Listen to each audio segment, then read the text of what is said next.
Good evening, and welcome back to this quiet sanctuary where the heavy, rushing canvas of the daytime hours can finally be folded away and set aside.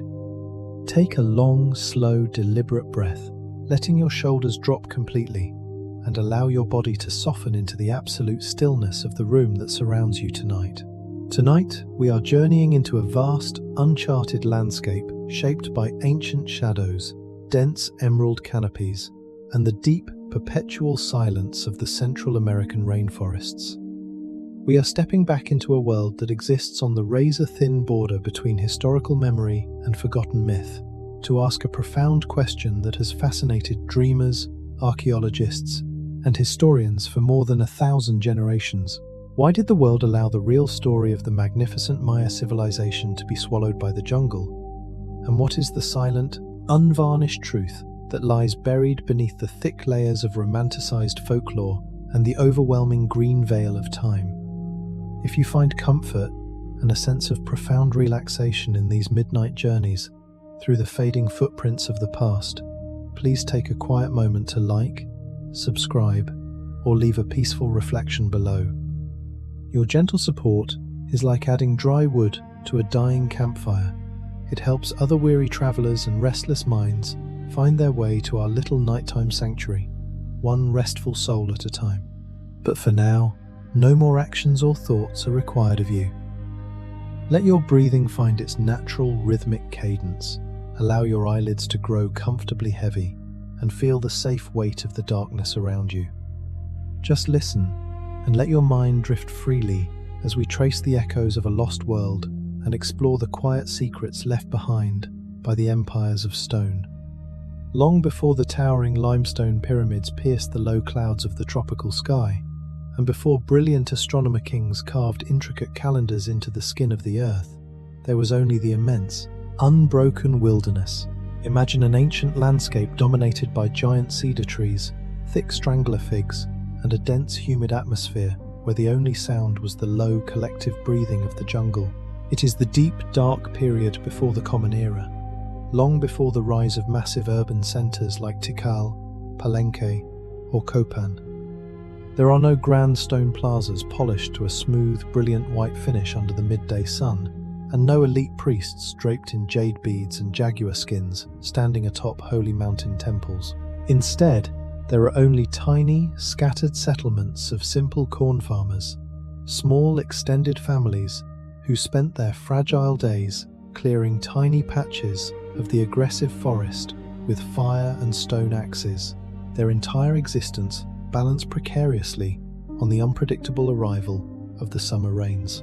These early ancestors lived in modest huts made of perishable mud brick walls and palm thatch roofs, structures that would rot away within a single generation if left untended by human hands. Yet, from these humble, fragile beginnings along the limestone rivers and seasonal swamps, an extraordinary idea began to take root in the fertile soil of the lowlands. It was an idea born out of an intense, unyielding human determination to conquer the chaos of the jungle, a collective will that would eventually grow into an empire spanning thousands of square miles and transforming those simple thatched settlements into a sprawling network of monumental stone metropolises. How does a scattered population of jungle farmers, operating without iron tools, beasts of burden, or the invention of the wheel, manage to construct some of the most complex architectural, mathematical, and intellectual structures in the ancient world? Tonight, we begin to trace that incredible, slow-paced journey from its fragile, primeval beginnings to its breathtaking peak of absolute artistic and political power, before it ultimately dissolved into the quiet dust of an unexplained abandonment. To truly understand the rise of the Maya, we must not look at dry dates or political timelines carved on modern museum walls. We must listen closely to the specific, authentic textures of their daily environment as human hands began the exhausting process of reshaping the wilderness. Imagine traveling back across the vast gulf of centuries to stand within one of these early formative camps during a late rainy season evening. The air around you is thick, warm, and entirely saturated with the sharp scent of damp earth, burning pine resin, and the sweet, comforting aroma of dried corn kernels being boiled over an open hearth. step away from the theoretical maps of the modern world and listen to the raw, domestic symphony of this ancient survival. You can hear the rhythmic, raspy scrape of stone metates as women grind softened maize into smooth dough, the hollow splash of river water being poured into large clay storage jars near the doorway, and the low, continuous murmur of tribal elders discussing the changing positions of the stars as they sit on rough wooden benches, caked in grey clay. The surrounding forest is a constant, watchful entity, its presence felt in the humid night air and the endless chorus of frogs echoing from the nearby seasonal wetlands. It was within this intimate, dangerous proximity to nature that the early Maya developed an acute, mathematical understanding of time, a conviction that the universe operated in vast, predictable cycles that must be carefully calculated if humanity was to endure. Every stone cut from the limestone quarries and every terrace built along the steep hillsides was an act of defiance against the encroaching jungle, a systematic attempt to establish a permanent, sacred order in a world that was inherently fluid and chaotic. As the centuries progressed, this deep spiritual connection to the cosmos allowed a distinct class of leaders to emerge from the ranks of the agricultural clans. These were not merely warlords who ruled through the raw momentum of physical violence or physical plunder. They were sacred intermediaries, visionary individuals who claimed the unique ability to read the unspoken language of the gods written in the night sky.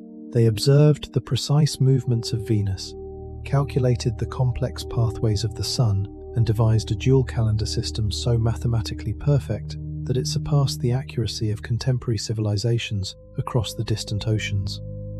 By predicting the exact arrival of the solstice and the true duration of solar eclipses, these early priest-kings proved their worth to the community, validating their royal mandates by guaranteeing that the universe would remain balanced and the corn crops would continue to grow.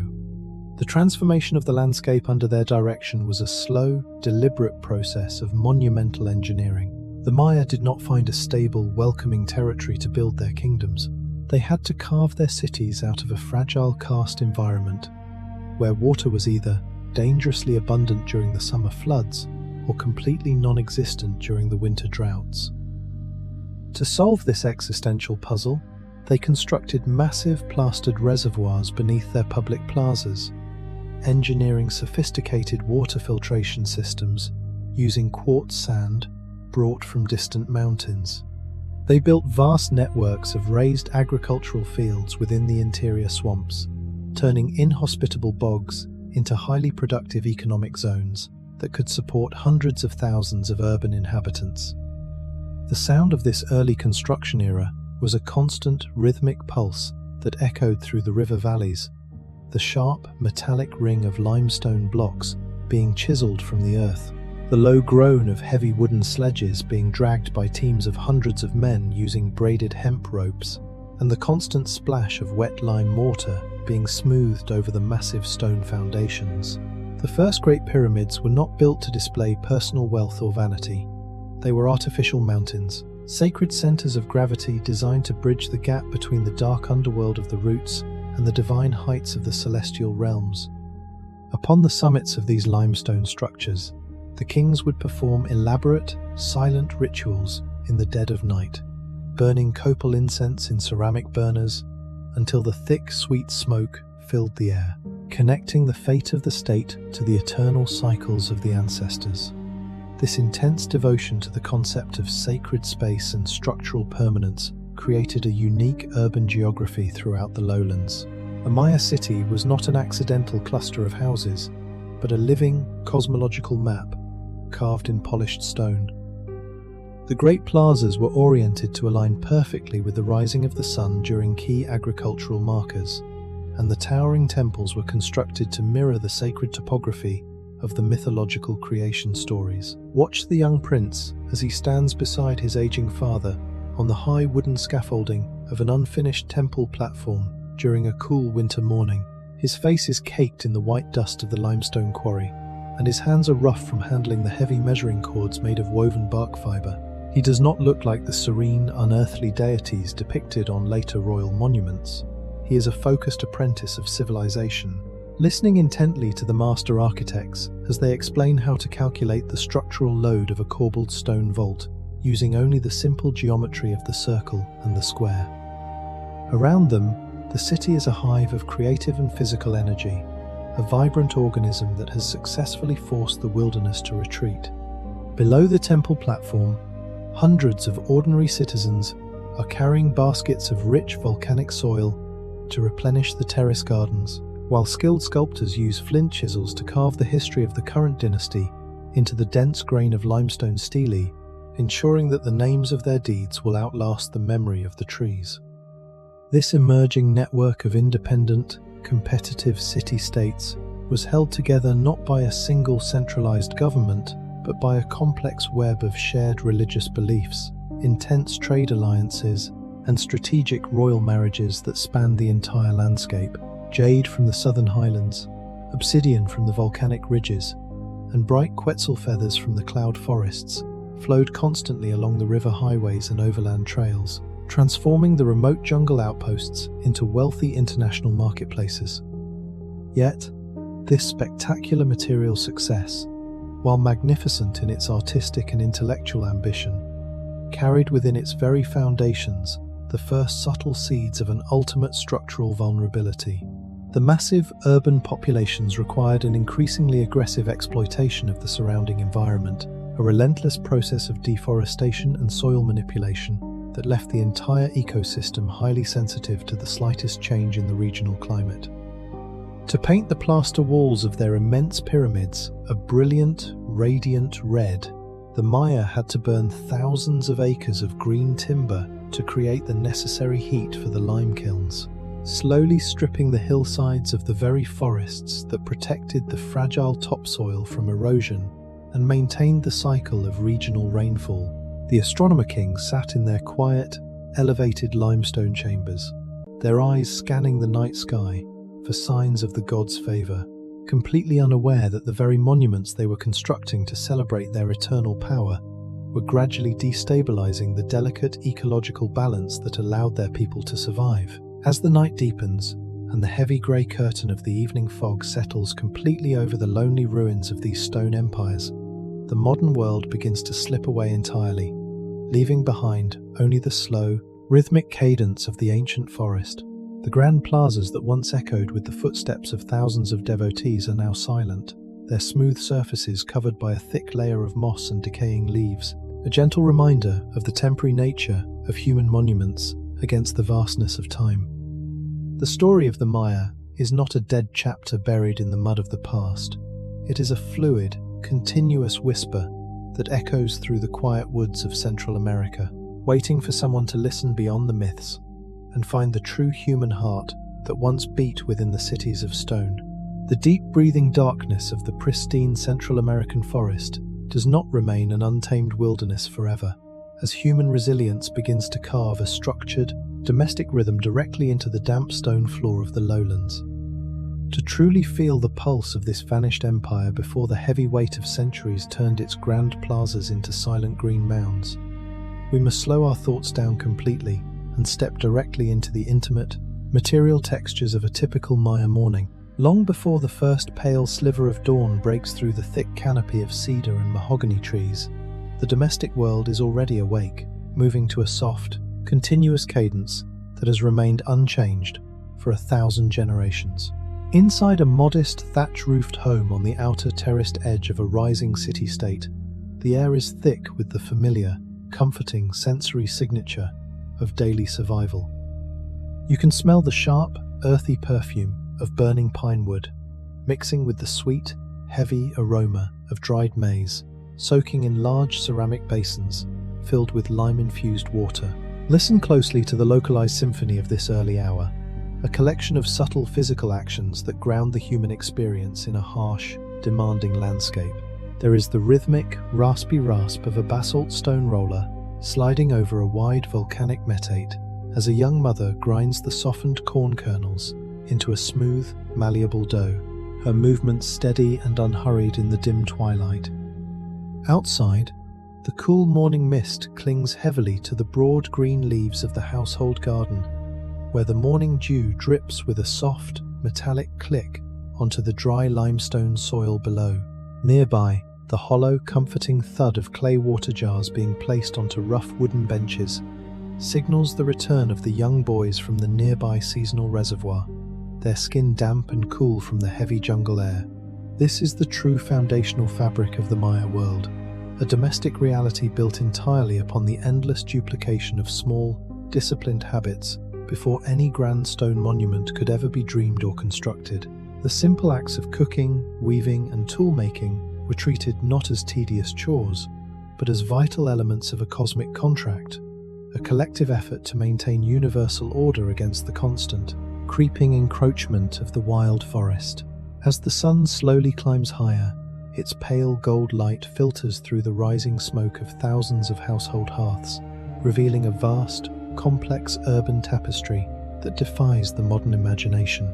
A Maya city is not a dense industrial grid of brick and mortar, but a sprawling, low-density green metropolis where urban stone architecture blends seamlessly with intensive forest agriculture.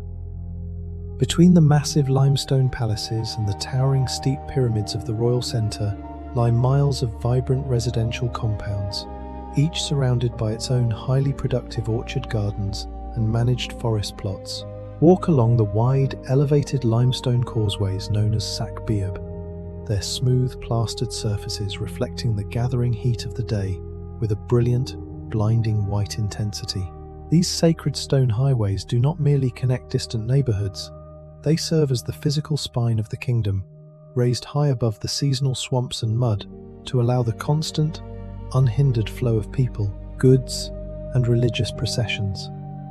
Feel the solid, cool texture of the limestone blocks beneath your feet, each stone meticulously leveled and coated in a thick layer of durable burnt lime plaster that required days of human labor to produce. The air around you begins to vibrate with the active, acoustic reality of a thriving economic hub. You can hear the distant, collective clatter of the great marketplace, where thousands of merchants gather under woven palm awnings to barter their specialized goods without the use of a unified currency. Listen to the unique transactional vocabulary of this ancient commerce. The light, dry rustle of dried cacao beans being counted out from woven baskets as a precious form of small change. The heavy clink of raw volcanic obsidian blades being stacked in neat rows on cotton blankets, and the soft, dry rustle of hand-woven textiles dyed in brilliant shades of indigo and cochineal red. There are no iron coins or clanging metal weights here. Value is measured entirely by the rarity of the material, the skill of the artisan, and the deep, personal connections established between trade families over decades of mutual exchange. This intensive trade network was the lifeblood that allowed the stone empires to grow so magnificent within the heart of an otherwise isolating jungle environment. Deep within the residential wards, away from the loud clamor of the market plazas, the air changes, becoming filled with the focused, quiet sounds of artistic and technical mastery. Step inside the open-air courtyard of a master stonecutter who works under the protective shade of a giant avocado tree. His hands are covered in a fine white powder of powdered limestone, his fingers calloused and stained grey from years of handling hard flint chisels and wooden mallets. Watch him as he leans closely over a thick slab of jade, a stone harder than iron, using only a simple reed drill, water, and abrasive volcanic sand to slowly, painfully bore a single, perfect hole through the center of a royal bead. There is no rushing in his craft. Each slow, circular stroke of the reed drill is a lesson in complete patience, a realization that beauty is a slow negotiation with the material world that cannot be hurried by impatience.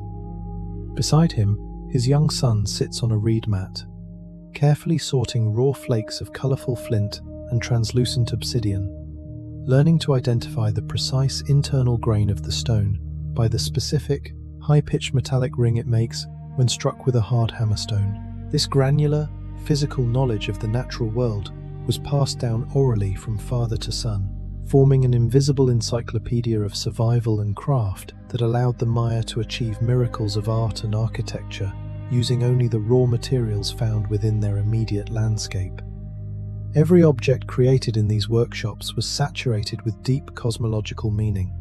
A jade bead was not a mere ornament of wealth, but a physical capsule of trapped breath, a drop of frozen water that connected the wearer to the fertile, life-giving forces of the rain gods. As the intense heat of the midday sun reaches its absolute peak, the grand public plazas of the royal core become a breathtaking theatre of absolute political and religious power.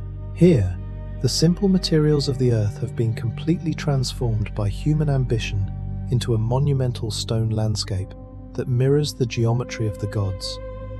Towering pyramids rise over 100 feet into the humid air, their steep limestone steps painted a violent, radiant shade of hematite red that seems to burn against the deep green background of the endless jungle canopy. These immense structures are not empty monuments to dead kings. They are active, vibrant centers of cultural gravity, designed to overwhelm the senses of everyone who enters the sacred precinct. Walk across the wide, smooth expanse of the central plaza, where the intense heat radiates upward from the white plastered floor, creating a shimmering, dreamlike haze in the air. Stand before the massive stone stelae that line the edge of the terrace, their surfaces carved in high relief with the intricate, twisting portraits of the city's ruling dynasty.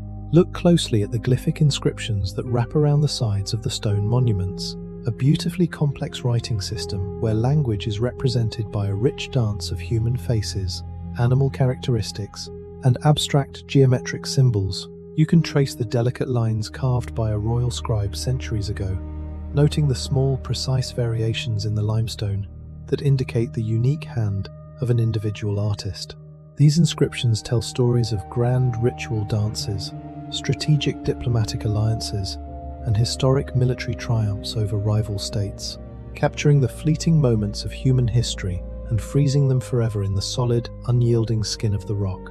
Yet, behind this stunning display of monumental stability, the daily reality of the common people remained deeply tied to the highly fragile and unpredictable cycles of the natural world. The survival of the entire urban structure depended entirely upon the highly sophisticated management of the thin tropical topsoil that lay beneath the forest trees. To feed the hundreds of thousands of people living within the city limits, the Maya developed an incredibly diverse and labor-intensive agricultural system. They constructed thousands of stone terraces along the steep hillsides to prevent the heavy summer rains from washing the fertile soil into the valleys, and they cleared deep canal systems through the massive interior wetlands to create raised fields that remained productive even during the height of the dry winter season. Every square mile of the landscape was carefully modified, watched over, and maintained by human hands. Listen to the soft, heavy thud of wooden digging sticks striking the dark clay soil of a raised field as a father and his eldest son plant the first seeds of the spring maize crop. They move with a quiet, synchronized efficiency, their bare feet caked in the rich, dark mud, their backs glistening with sweat under the heavy moisture of the afternoon air. They do not look up at the towering red pyramids that dominate the distant horizon. Their eyes are focused entirely on the earth at their feet, understanding that the true power of the kingdom does not reside in the grand titles of the kings, but in the fragile green shoots that will soon rise from the soil. They understand that if the rains fail or the soil becomes exhausted, the stone empires will crumble just as easily as a dried mud hut in the storm. This deep, constant anxiety about environmental balance was the true engine that drove the development of the complex Maya calendar and ritual systems.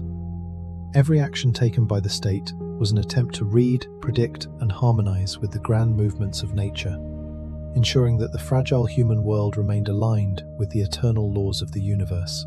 As the long afternoon slowly wanes and the intense heat of the day begins to recede, a calm, heavy stillness returns to the green city.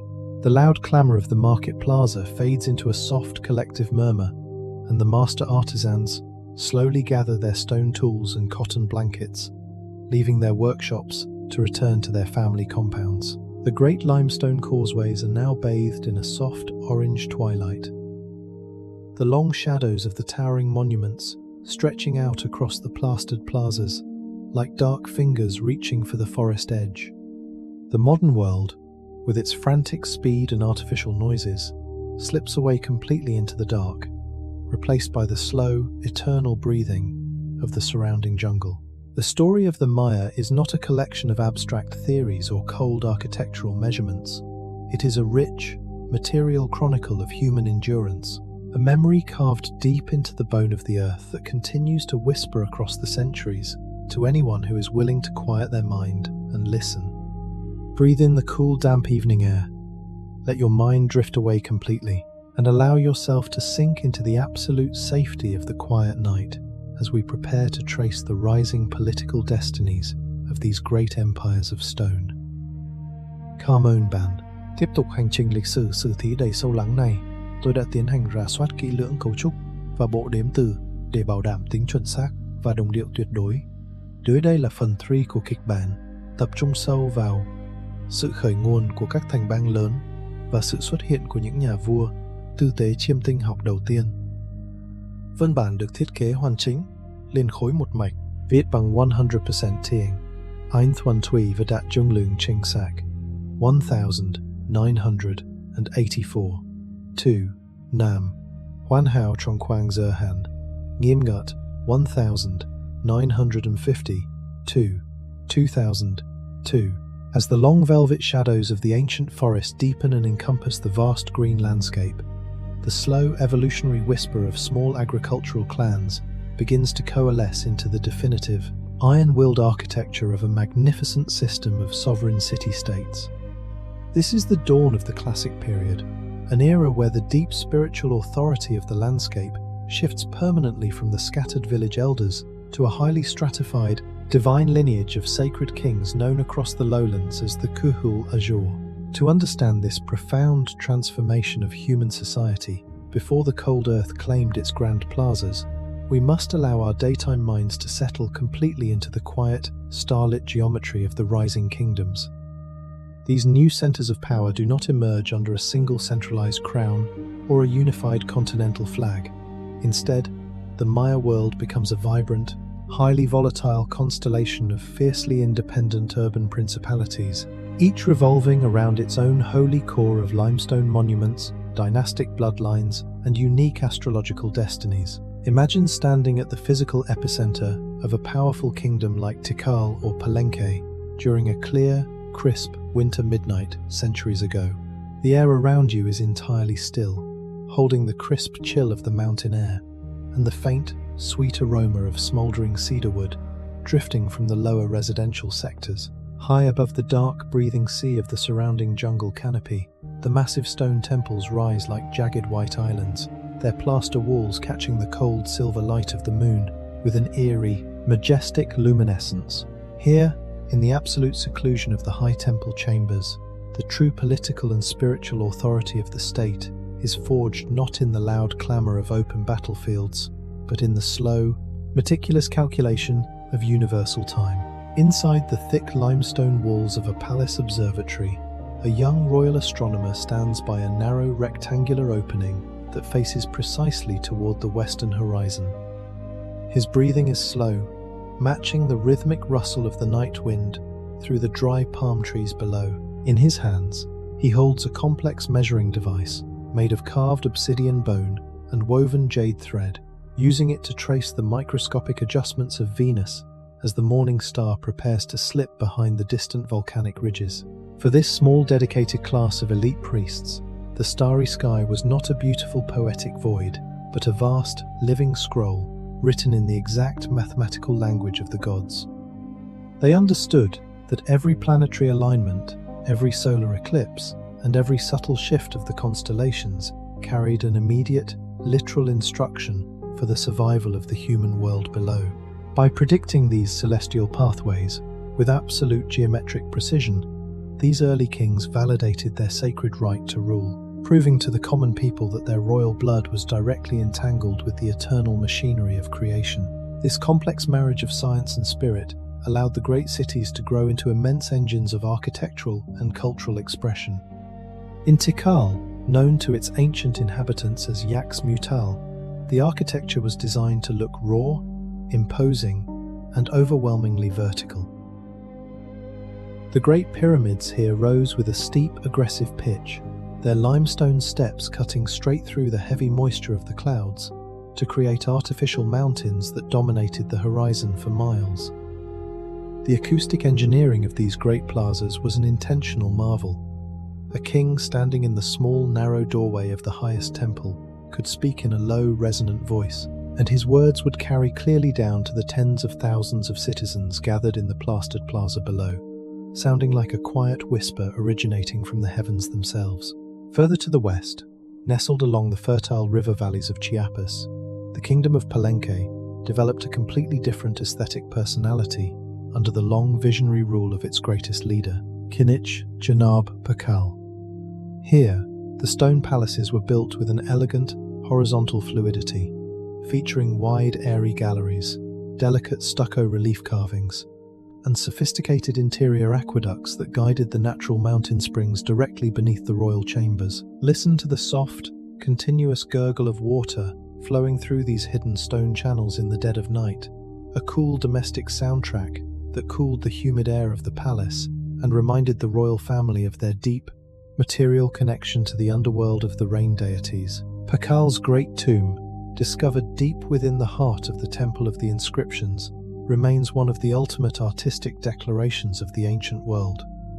On the surface of his massive limestone sarcophagus lid, royal carvers spent years carving a single, beautifully dense portrait of the king at the moment of his death, depicting him falling down the central axis of the cosmic world tree into the watery jaws of the underworld, only to be reborn forever as the young corn deity rising toward the light. This persistent preoccupation with death, rebirth, and ancestral lineage was the true psychological mortar that held the competitive city-states together.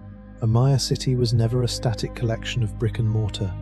It was a living ancestral archive, carved in stone. Every time a new king ascended the throne, he did not clear away the work of his predecessors. Instead, he built his new temples directly over the older structures, encasing the monuments of his fathers within the fresh stone foundations of his own reign, creating a physical layered cake of dynastic memory that reached deep into the earth.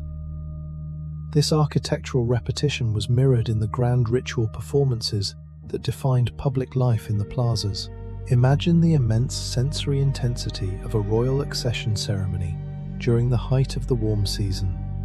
The Grand Central Plaza is entirely filled with a sea of thousands of common people, their skin glistening under the bright golden sun, their eyes fixed on the wide stone staircase of the principal pyramid. The air is heavy and suffocatingly thick with the sweet, intoxicating perfume of burning copal incense, rising in dense white pillars from hundreds of ceramic burners placed along the terraces. Suddenly, the rhythmic, booming roar of giant wooden drums, covered in jaguar hide, breaks the silence, accompanied by the high-pitched, metallic wail of conch shell trumpets echoing from the surrounding temples.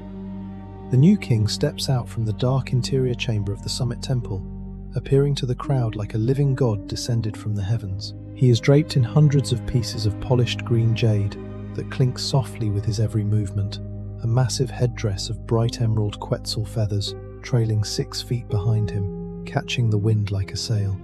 His face is painted in the sacred green and blue patterns of the corn deity, his movements slow, deliberate, and highly theatrical.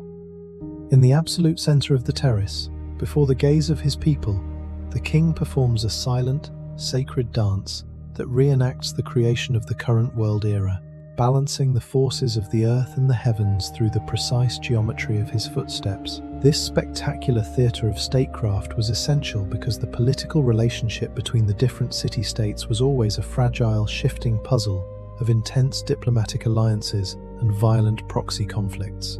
There was never a single Maya empire with a permanent capital city. Instead, the geopolitical landscape was dominated by an ongoing struggle for absolute dominance between two immense superpower networks. To the south stood the ancient giant of Tikal, a wealthy trade empire that controlled the lucrative river routes connecting the highlands to the Caribbean coast. To the north, buried within the dense forests of the Copan region, rose the ambitious kingdom of Calakmul, ruled by the fierce and calculating Karnul dynasty. known to historians as the Snake Kings. These two powerful states spent centuries playing a grand, continent-wide game of geopolitical chess, using smaller secondary cities like Copan, Quirigua, or Dos Pilas as strategic pawns to encircle, isolate, and weaken their rival. War in this classic world was not fought for the crude acquisition of raw territory or the destruction of foreign cities. It was a highly ritualized, elite competition designed to capture high-ranking royal individuals for public humiliation and sacrificial display back in the victor's capital. When a king defeated a rival city, he did not install a foreign governor or change the local laws.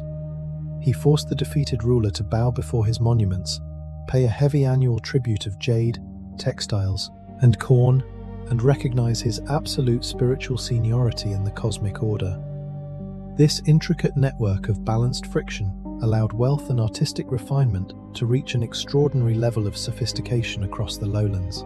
In the royal courts, a distinct class of professional artists, scribes, and musicians emerged, creating a brilliant renaissance of high culture within the damp warmth of the jungle.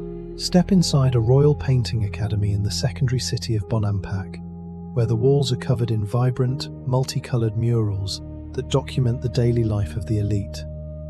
The air inside is quiet, filled with the sharp scent of organic pigments being ground in clay pots, deep blue made from a rare mixture of indigo leaves and special clay, bright yellow derived from forest roots, and rich red created from dried cochineal insects. A master painter kneels before a smooth plastered wall, his fingers holding a delicate brush made of soft turkey feathers bound to a thin reed handle. With a single fluid, unhurried stroke of his hand, he outlines the profile of a young court lady, capturing the delicate curve of her nose, the heavy weight of her jade ear spools, and the fine embroidery of her cotton dress with a realism that seems to defy the flatness of the stone. These court artists were so highly respected that they often signed their own names on the stone monuments they carved, a rare privilege in the ancient world that proved their elite social status alongside the high nobility. They were the guardians of the kingdom's memory, the individuals responsible for turning the fragile, passing moments of political life into a permanent, sacred legacy that would endure across the changing eras. Yet, as the number of royal lineages multiplied and the competition for absolute prestige became more intense, the financial cost of supporting this massive, non-productive elite class began to place an unsustainable weight upon the shoulders of the common agricultural labourers. Every new prince required his own stone palace. Every victory demanded a new carved monument, and every ritual cycle required the consumption of tons of precious imported materials. The common farmers, who spent their long days tending to the raised fields and terraced gardens, had to work harder to produce the massive surpluses of corn and beans necessary to sustain the grand lifestyles of their divine leaders. They did not complain or rebel against this arrangement because they truly believed that if the royal rituals stopped, the universe would lose its equilibrium. The rain gods would withhold the clouds, and the entire human world would plunge into absolute darkness and starvation. It was a beautifully delicate, highly dangerous social contract, built entirely upon a shared faith in the king's ability to read and control the changing parameters of time. As the night grows colder and the heavy moist breath of the surrounding jungle reclaims the monumental stone facades of these classic kingdoms, the modern world disappears completely into the deep, dark, leaving behind only the slow, rhythmic cadence of the tropical rain. The grand palaces that once buzzed with the soft whispers of court intrigue and diplomatic negotiation are now silent, their airy galleries filled only with the gentle rustle of bat wings and the slow, persistent growth of strangler fig roots. The story of the Maya kings is not a collection of forgotten titles or cold historical dry facts. It is a rich, haunting reminder of what happens when human artistry and political ambition reach for the absolute height of the stars, completely detached from the fragile soil beneath their feet. Breathe out all the lingering tensions of your day. Let your mind drift away completely into the darkness and find absolute comfort in the safety of the quiet night as we prepare to watch these stone kingdoms face the first subtle cracks in their eternal foundations. The deep, perpetual cycle of the tropical world demands an extraordinary measure of human adaptability, a quiet intelligence capable of transforming an inherently hostile wilderness into a source of monumental wealth and structural permanence.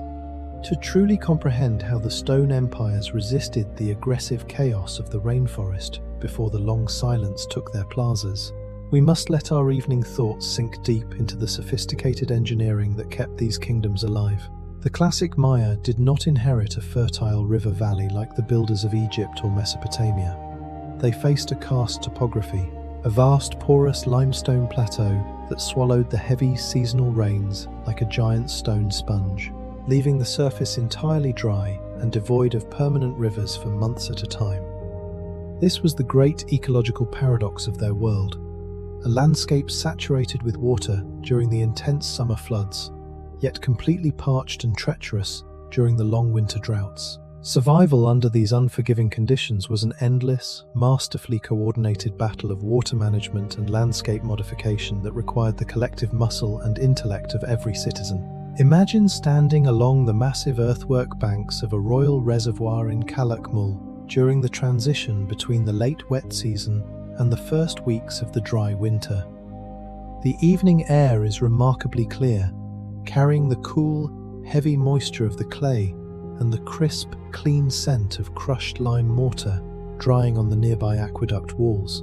Listen to the deliberate, monumental engineering of this space, a physical testament to a society that refused to be dictated to by the limits of nature. You can hear the steady, rhythmic splash of clean water pouring through a massive stone sluice gate lined with dark volcanic basalt, the distant, muffled calls of engineers checking the depth markings carved into a plastered limestone pillar, and the soft, continuous rustle of tall reeds growing along the broad clay-lined banks. The surrounding jungle remains a watchful predator, its massive roots constantly seeking out cracks in the stonework, but here, the human mind has successfully created a fortress of fluid stability. To prevent the precious drinking water from escaping through the naturally porous limestone bedrock, Maya labor crews coated the entire floor of these massive depressions with thick layers of grey clay, packing it down with stone rollers before sealing the surfaces with smooth, water-resistant lime plaster. These reservoirs were not mere storage ponds. They were monumental municipal water systems, integrated directly into the civic architecture of the royal core. The wide, sloping plazas that surrounded the great temples served a double purpose. They were grand ceremonial theatres for the public display of kingship, and they were immense, immaculate water catchment basins designed to channel every single drop of summer rain into hidden stone canals that emptied directly into the central city reservoirs. This absolute control over the life-giving liquid was the true foundational pillar of royal authority across the lowlands. When the winter drought stretched into its third or fourth month, and the smaller forest streams turned to dust, the common people did not look to a distant central government for relief. They gathered at the gates of the royal core, where the divine king would personally manage the distribution of water from the state reservoirs, validating his political legitimacy by demonstrating his absolute control over the fundamental resource of life. Yet, water conservation was only half of the existential struggle. To sustain populations that frequently exceeded several hundred people per square mile, the Maya had to develop an incredibly aggressive, multi-tiered system of forest agriculture that pushed the local environment to its absolute biological limits. They could not rely on the simple slash-and-burn farming of their ancestors, which required long periods of fallow rest that an urban society could simply not afford. Instead, they re-engineered the entire geography of the lowlands, turning inhospitable seasonal swamps known as bajos into highly organized, hyper-productive economic engines. Through the immense expenditure of human labor, they cleared canals through these vast wetlands, using the rich, nutrient-heavy muck scooped from the channel bottoms to build up large, raised agricultural platforms that sat permanently above the maximum flood levels. These raised fields were constantly replenished with fresh lakeweeds and organic waste, allowing farmers to cultivate multiple crops of corn, beans, squash, and chili peppers within a single calendar year without ever depleting the natural fertility of the soil. Walk through one of these intensive wetland farming grids during a cool, misty dawn centuries ago. The air is cool, saturated with the rich, muddy scent of decaying water hyacinths and the damp, clean fragrance of wet corn leaves brushing against your shoulders. Listen to the soft, intimate industry of this early hour, the hollow, rhythmic splash of a flat wooden paddle as a farmer guides his narrow dugout canoe through a maze of narrow canals, the wet, squelching sound of a woven reed basket being lifted from the water filled with dark volcanic mud, and the crisp, clean snap of fresh green beans being harvested by his youngest daughter. This was the true engine of the Stone Empires, a relentless domestic discipline that transformed a precarious swamp into a steady, reliable cornucopia of agricultural abundance. Along the steep limestone hillsides that bordered the valleys, the Maya answered the threat of soil erosion with equal ingenuity, constructing thousands of miles of stone terraces that wound around the contours of the mountains like giant green staircases. These terraces flattened the slopes, trapping the natural rainfall and preventing the heavy summer downpours from washing away the thin, fragile layer of tropical topsoil that supported their crops. Every stone in these terrace walls was selected, placed, and locked into position by hand, a colossal monument of collective labor that vastly exceeded the physical volume of the Great Pyramids themselves. Watch the old master surveyor as he stands on a newly cleared hillside during a warm spring afternoon. A simple leveling tool made of 2 plumb lines and a triangular cedar frame resting across his bare knees. His face is deeply lined by a lifetime of exposure to the intense tropical sun, his toes wide and calloused from gripping the slippery limestone slopes. He does not look toward the distant palaces where the elite discuss the movements of the stars. His eyes are focused entirely on a low wall of unhewn fieldstones that his sons are meticulously building along the edge of a steep ravine. He calls out in a low, sharp voice, instructing them to shift a single heavy limestone block 2 inches to the left to match the natural flow of the spring water, understanding that a single mistake in his geometry could cause an entire hillside of corn to wash away during the first tropical storm of the summer. This intensive manipulation of the landscape extended far beyond the fields, shaping a highly sophisticated form of agroforestry that integrated managed tree orchards directly into the urban fabric. The Maya did not clear the jungle indiscriminately. They carefully selected, preserved, and cultivated specific species of trees that provided essential food, fuel, and raw materials. Around every residential compound stood dense groves of breadnut trees, cacao plants, avocado groves, and sapodilla trees, creating a shaded forest canopy that kept the living spaces cool while providing an emergency source of high-protein food if the primary grain crops ever failed. This carefully managed paradise was so successful that it allowed the Maya to thrive for over 6 centuries in an environment that modern science often struggles to cultivate sustainably. Yet, this spectacular triumph of human engineering carried within its very scale an invisible, slow-moving vulnerability that no calendar could fully predict. The continuous growth of the great cities meant that the demand for agricultural land and structural materials never stopped expanding. Slowly, century by century, the primary forest on the outer edges of the kingdoms was pushed back further and further to make room for new cornfields and lime kilns. This massive loss of tree cover did not merely deplete the source of fuel, it fundamentally altered the local hydrological cycle. Without the vast canopy of the deep forest to return moisture to the atmosphere through transpiration, the clouds over the lowlands grew thinner, the seasonal winds shifted, and the regional rainfall became increasingly erratic and unpredictable. The elite engineers and astronomer kings, operating from their high limestone plazas, continued to expand their terrace systems and reservoir networks, building ever larger monuments to demonstrate their command over the natural order. They did not realize that they were caught in a dangerous loop. The more their population grew, the more they had to alter the landscape, and the more they altered the landscape, the more fragile their entire civilization became against the slightest shift in the global climate.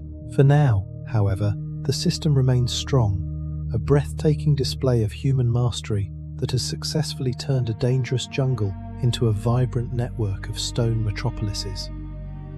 As the long evening hours lengthen and the soft grey mist of the rainforest returns to wrap around the monumental stone features of these terrace empires, the modern world falls away completely into the dark. The great canals that once hummed with the soft splash of paddles and the voices of busy farmers are now quiet, their waters covered by a thick carpet of green duckweed and trailing vines, a peaceful reminder of the delicate balance that exists between human ambition and the eternal power of the earth. The history of the Maya is a rich, haunting text written directly into the contours of the soil, a memory of endurance and precision that continues to whisper across the generations to anyone who is willing to calm their mind and listen to the old stories. Relax your shoulders completely, let your breathing find its natural, rhythmic cadence, and surrender to the safe darkness of the night as we prepare to step into the brilliant zenith of their intellectual and artistic golden age. The steady, unhurried march of the centuries brings the Stone Kingdoms to the absolute summit of their intellectual and artistic expansion, an era where the human mind completely subdues the raw materials of the earth to unlock the mathematical language of the cosmos. This is the brilliant zenith of the classic Maya Golden Age, a fleeting moment in time when the deep isolation of the rainforest was transformed into an immaculate sanctuary of science, complex hieroglyphic literature, and unprecedented geometric precision. To fully immerse our evening thoughts in this breathtaking intellectual landscape before the slow, encroaching wilderness reclaimed its sanctuaries, we must allow the superficial noise of the modern world to dissolve into the rhythmic, silent geometry of the ancient universe. The classic Maya did not merely use their observations to mark the passing of seasons for planting corn. They looked through the dense, moist night air to build a timeless bridge of numbers that stretched across billions of years, into both the forgotten past and the unimaginable future. Imagine sitting within the high, cool stone chambers of a royal school of scribes in Copan during a perfectly still midnight during the dry winter season. The air around you is cool and clean, carrying the comforting, familiar fragrance of dried bark paper, fresh natural mineral paints, and the faint, sweet trace of burning pine torches warming the limestone benches. Listen closely to the specialized, highly disciplined symphony of this intellectual sanctuary, a physical reality where abstract thought is carefully recorded into the physical skin of the world. You can hear the soft, deliberate scratch of a delicate brush made of soft deer hair sliding over a long accordion-style codex, the rhythmic, hollow click of smooth jade beads rubbing against a scribe's wrist as he turns a page of bark paper, and the low, continuous whisper of master mathematicians teaching the younger pupils how to navigate the vast ocean of the long count calendar system. Please. Outside, the great limestone plazas sleep under the absolute silence of the moon, their massive monuments standing like solid stone anchors in a fluid world of shifting stars. In these royal academies, the Maya achieved a miracle of pure abstraction that separated them from almost every other contemporary society on the earth: the independent conceptualization and mathematical utilization of the number zero, represented in their beautiful hieroglyphic texts by a stylized shell or a half-closed hand. The zero was not an empty void or a marker of nothingness. It was a profound coordinate of dynamic balance, a necessary starting point from which all cycles of time could be accurately calculated and tracked. Using a remarkably simple and elegant base 20 vigesimal system composed of only 3 primary symbols, a simple dot for the value of 1, a solid horizontal bar for the value of 5, and the cosmic shell for 0, Maya astronomers performed vast calculations that extended over millions of days with absolute structural precision. They did not require mechanical clocks, metal instruments, or complex optical lenses to achieve this level of precision. They relied entirely on the unyielding discipline of the human eye. the regular use of simple cross-stick sighting devices, and the meticulous collection of ancestral data across dozens of continuous generations. This mathematical mastery allowed them to weave a complex web of overlapping calendars that structured every dimension of their physical and spiritual existence. At the heart of their society lay the Tzolk'in, a sacred ritual calendar of 260 days, a duration that precisely mirrored the human period of gestation and the natural internal cycle of the agricultural year. This was interlaced with the Harb, a solar calendar of 365 days composed of 18 months of 20 days each, with a brief, highly dangerous transitional period of 5 nameless days at the end of the year known as the Wayeb, a time when the invisible borders between the human world and the dangerous spirit realms completely collapsed. Together, these two gears turned in perfect unison, clicking into the exact same alignment only once every 52 years, a momentous milestone known as the calendar round. When this great cycle closed, the entire community would systematically extinguish every fire in the kingdom, breaking their household pottery and climbing to the summits of the highest pyramids in the dead of night, waiting with absolute, suffocating silence to see if the morning star would rise again, or if the current world era would dissolve into darkness. Beyond these practical calendars, the elite thinkers established the grand architecture of the long count, a linear chronological timeline that recorded history from a fixed mythological starting point set precisely in the deep past, tracking the epic movement of time across vast eras known as Baktuns, each spanning roughly 400 solar years. This extraordinary obsession with cosmic chronology was beautifully matched by a stunning renaissance of architectural and sculptural sophistication across the lowlands. In Copan, known to its ancient citizens as Oxwitic, the ruling dynasty developed an unparalleled style of high-relief portrait sculpture that completely transformed the nature of stone monuments. Walk along the base of the Great Hieroglyphic Stairway, a monumental structure containing over 2,000 individual glyphs carved into 63 limestone steps, forming the longest continuous written text in the entire American continent. Feel the immense weight and clean, crisp texture of the carved stone under your hand, noting how the artists managed to imbue the hard rock with the soft, delicate curves of human muscle, woven cotton fabrics, and intricate jade jewelry. Every step of this monumental staircase is a detailed chapter of dynastic history, a permanent public declaration of how the city's leaders successfully maintained universal equilibrium through sacrifice, loyalty, and calculated ritual performances. To the northeast, the majestic kingdom of Yaxchilan carved its ultimate artistic legacy directly into the limestone lintels that hung over the dark doorways of its high temples. These lintels preserve some of the most intimate and powerful expressions of ritual devotion ever recorded by an ancient civilization. Look closely at the famous carvings of Queen Kabal Zuk as she performs a vital bloodletting ritual in the absolute stillness of a palace inner chamber. She kneels on a woven reed mat, her face serene and completely unmoving as she passes a thick hemp rope studded with sharp obsidian shards directly through her tongue, allowing her sacred royal blood to drip into a basket filled with strips of dry bark paper. Beside her, her husband King Itsamnaj Ba'alam holds a massive flaming torch made of oily pine wood, its intense gold light casting long, dynamic shadows across the white plastered walls. The bark paper, soaked with royal blood, is then burned in a bronze-tinted ceramic plate, its sweet dark smoke rising to summon the Vision Serpent, a magnificent spirit entity that materializes from the flames to guide the kingdom through the shifting parameters of war and drought.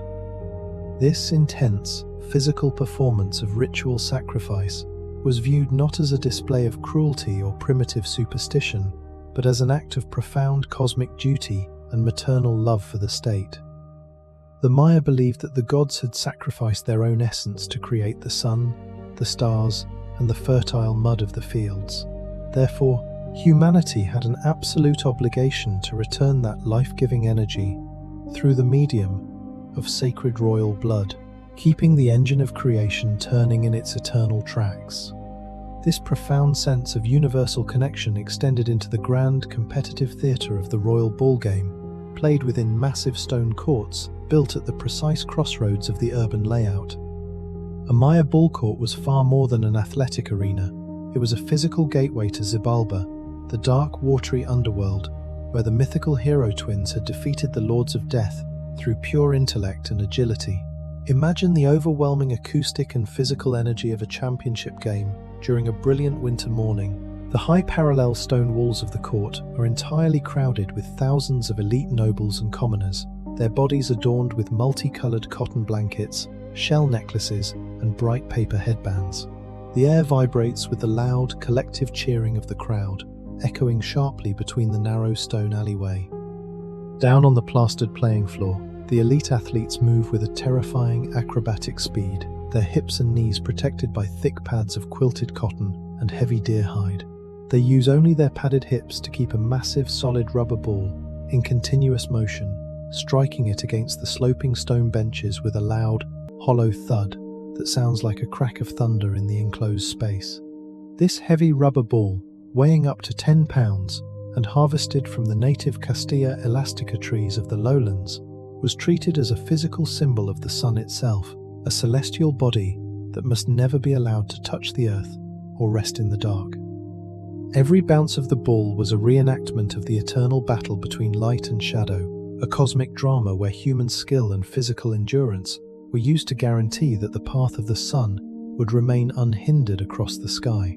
The winning team was celebrated as divine heroes, their names carved onto commemorative stone discs placed directly into the center of the court floor, ensuring that their earthly agility would be remembered long after their bodies returned to the clay. This magnificent architecture of public spectacle and intellectual brilliance created an illusion of total permanence, a shared conviction that the stone empires had successfully negotiated an eternal contract with the gods of the rain and stars. Yet, at the exact moment when this golden age reached its absolute peak of artistic refinement and material wealth, the internal stresses of the system were quietly accelerating toward a tipping point. The sheer density of the population within the urban centers meant that the pressure on the surrounding landscape was now absolute. The grand palaces were filled with an ever-expanding class of royal princes, scribes, and administrators, all requiring a luxurious lifestyle that placed an intolerable burden upon the simple maize farmers who worked the terraced hillsides. To maintain their prestige, competing kings built ever larger monuments and performed increasingly expensive rituals, completely blind to the reality that the ecological foundations of their world were gradually fracturing beneath the weight of their ambitions. The astronomer kings stood atop their magnificent red pyramids, their eyes locked onto the distant movements of Venus and the changing path of the solstice, totally unaware that the true threat to their eternity did not reside in the dark spaces between the stars, but in the dry, crumbling topsoil of the fields below. As the long evening folds its heavy grey wings over the silent limestone columns of these classic cities, the frantic illusions of human history fade completely into the night. The great schools of scribes that once filled the palaces with the soft scratch of brushes are now empty, their leather codices decayed into dust, and their glyphic stairs covered by the slow, persistent growth of jungle ferns and trailing ivy, a peaceful reminder of the passing nature of all human monuments against the endless canvas of time. The story of the Maya Golden Age is a rich, haunting reminder of what happens when the human mind reaches for the absolute height of cosmic wisdom, creating a masterpiece of stone and numbers that remains beautiful even in its absolute silence. Let your breathing find its natural, slow cadence.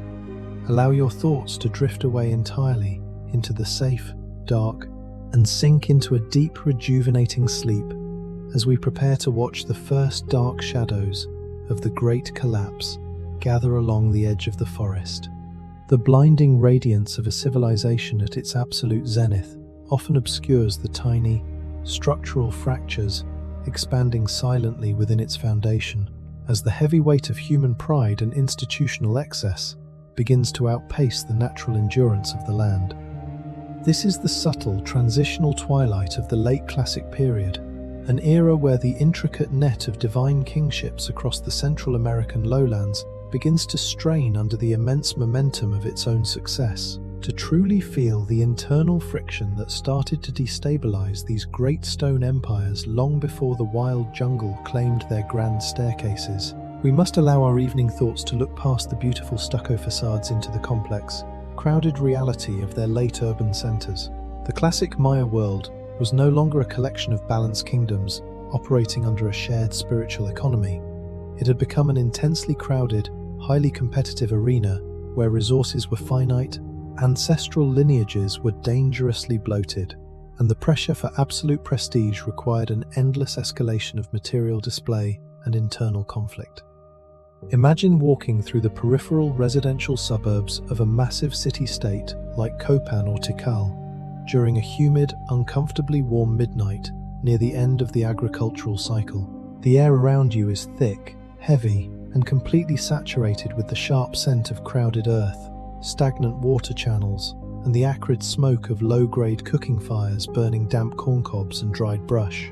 Listen to the changing, anxious symphony of this late era, where the soft, balanced sounds of early village life have been replaced by the dense acoustic pressure of an overextended population. You can hear the continuous, restless murmur of extended families packed tightly into narrow masonry compounds built on precarious hillside terraces, the dry hollow scraping of wooden digging sticks trying to clear the exhausted, gravelly topsoil of the steep ravines, and the distant, sharp shouts of local palace guards patrolling the stone borders that separate the elite agricultural estates from the common communal fields. The surrounding forest is no longer an endless emerald ocean returning moisture and shade to the community. It has been pushed back to the very edge of the horizon, reduced to a dry, heavily scrubby wasteland stripped of its ancient timber by centuries of insatiable human expansion. This near-total elimination of the primary tree cover was the great invisible crisis of the 8th century, a mechanical consequence of a social pyramid that grew too massive for its ecological base. As the number of royal princes, lesser nobles, and administrative scribes multiplied with each passing generation, the demand for high-status housing and monumental display accelerated exponentially. Every minor branch of the royal family claimed its own divine lineage, requiring the construction of elaborate stone palaces, carved burial vaults, and plastered courtyards to justify their tax exemptions and noble privileges. To produce the millions of tons of lime plaster needed to coat these expanding elite complexes, Maya labor gangs had to systematically clear-cut thousands of acres of green forest every season, burning the green wood in immense open kilns that burned continuously for days. This relentless consumption of timber stripped the regional hillsides of their natural protection, causing the fragile tropical soil to wash violently down into the agricultural valleys during the summer storms, choking the delicate wetland canals with heavy grey silt and destroying the hyper-productive raised fields that supported the urban centres. Yet, inside the elevated limestone sanctuaries of the royal core, the divine kings and their immediate court advisors remained entirely trapped in an insular world of pure political theatre and competitive vanity. They did not perceive the environmental degradation as a structural limit. They viewed it as a spiritual challenge that must be answered by performing even more spectacular rituals and building even more imposing stone monuments. Walk into the grand courtyard of a secondary palace in the city of Aguateca during a long, formal afternoon reception centuries ago. The air inside is stiflingly hot, heavily redolent of thick cocoa fat, heavy tobacco smoke, and the heavy sweet perfume of copal incense burning in elaborate ceramic pots. Look at the elite nobles who sit on the elevated stone benches lined with soft jaguar skins, their bodies caked in heavy layers of red hematite paint and jade jewelry that clinks loudly with their every slow movement. They are completely disconnected from the cold, basic arithmetic of corn production. They are entirely focused on the microscopic details of court etiquette, the strategic arrangement of diplomatic marriages, and the ongoing accumulation of titles. Watch the chief royal scribe as he painstakingly carves a new title onto the side of a limestone throne, adding long lines of poetic glyphs to prove that his master is not merely a ruler of a single valley, but a universal lord whose ancestors once danced with the gods at the beginning of time. This obsession with lineage and status created a highly dangerous dynamic across the lowlands. As the traditional authority of the central kings began to dissolve into a chaotic web of fractional infighting among the lesser provincial lords. The classic balance of power, which had been maintained for centuries by the grand geopolitical game between the superpower networks of Tikal and Calakmul, broke down completely as smaller secondary cities began to declare their absolute independence, launching violent regional wars to build their own local empires. War in this late classic world lost its highly ritualized, elite character and became an increasingly desperate, destructive struggle for basic survival and economic control. The physical evidence of this systemic breakdown is written directly into the defensive architecture of the late settlements. In cities like Dos Pilas, located in the fertile Pitex Batoon region, archaeologists discovered that the inhabitants completely dismantled the outer facades of their ancient royal pyramids and monuments to build crude, desperate stone walls right through the center of their grand public plazas. Imagine the immense psychological shock of that transformation. A sacred space that had served for centuries as a living cosmological map for the entire community was suddenly hacked apart by its own citizens. Its beautifully carved hieroglyphic blocks jammed upside down into defensive barricades to protect the surviving core of the city from imminent military destruction. The sound of this late era was no longer the rhythmic ring of chisels cutting stone for grand temples. It was the frantic clatter of flintstone axes being sharpened on river rocks, the low groan of heavy wooden defensive palisades being rammed into the dry earth, and the quiet, terrified crying of children huddling behind mud brick walls as the long smoke of burning outlying villages filled the evening sky. These regional conflicts did not result in stable conquests or new political structures. They created a permanent state of high-intensity chronic instability that completely disrupted the delicate trade routes and agricultural schedules that kept the stone empires alive. The long networks of merchants who carried jade, salt, and obsidian through the forest trails could no longer move safely between the states, turning wealthy international market plazas into empty, silent stone squares covered in weeds. The common farmers could no longer travel safely to their distant terraced hillsides or managed wetland fields, forced to cultivate tiny, inadequate patches of land directly adjacent to the fortified city walls, accelerating the total exhaustion of the local soil and triggering widespread nutritional crises throughout the population. Examine the bones of the individuals buried in these late residential sectors, and you will find a clear, unvarnished record of this systemic failure. Skeletons, caked in the dust of history, that show chronic anemia, stunted bone growth, and severe dental disease, revealing that even the elite classes were beginning to suffer from severe malnutrition as the grand machinery of agricultural production began to shatter. Yet, even as the real foundations of their security dissolved into the dust, the elite leaders refused to abandon the traditional vocabulary of their prestige. They continued to commission smaller, cruder monuments, their inscriptions filled with increasingly grand and bombastic declarations of military triumph that grew hollower with each passing year.